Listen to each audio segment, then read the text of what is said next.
A book that I think ought to be in every home library. It's entitled Color, Communism, and Common Sense by Manning Johnson. Manning Johnson was a Negro, and he was also a member of the Communist Party. He joined the party as a young man because he honestly believed that the communists were trying to improve the conditions of his people. He was a dedicated communist. But after many years, Manning Johnson finally came to the realization that the communists weren't the least bit interested in improving the conditions of the Negro people.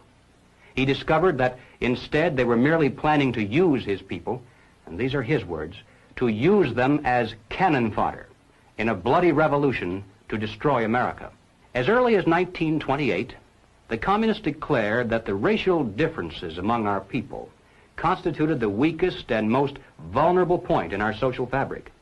By constantly probing and straining at this one spot, they calculated that eventually the cloth could be torn apart and that Americans could be divided, weakened, and perhaps even set against each other in open combat. We must not be led into placing the blame for the riots, the civil disorders, on the Negro people of our nation. Even those few who are promoting hatred and violence in the black communities are not themselves the cause. They're merely being used by forces far bigger than they are to promote the violent phase of the revolution in America. Hoping to avoid further violence and bloodshed, the public is to be pressured into accepting measures that will move the country gradually and legally toward communism, but without calling it that. The strategy of the proletarian revolution calls for the quiet conversion of our government into a communist regime, but under the banner of socialism. The new program of the Communist Party on this subject has this to say. The term socialism describes but the first stage of a new society that in its full development is called communism. Socialism is a transitional stage. The building of socialism is the communist revolution in America. It represents the process whereby our country can be moved gradually toward communism without the people even being aware of it. They have one and only one solution for all problems: more government, and then more and more until it's total government. Total government is communism. We must not be fooled into thinking that the causes of our civil turmoil are such things as poverty, poor housing, lack of education, and similar social or economic factors. As a matter of fact, most of today's self-styled revolutionaries, black and white, come from good homes, could earn better than average incomes if they wanted to work. And in fact, they're products of some of the finest institutions of higher learning. We mustn't resort to violence either as a means of furthering political or social goals.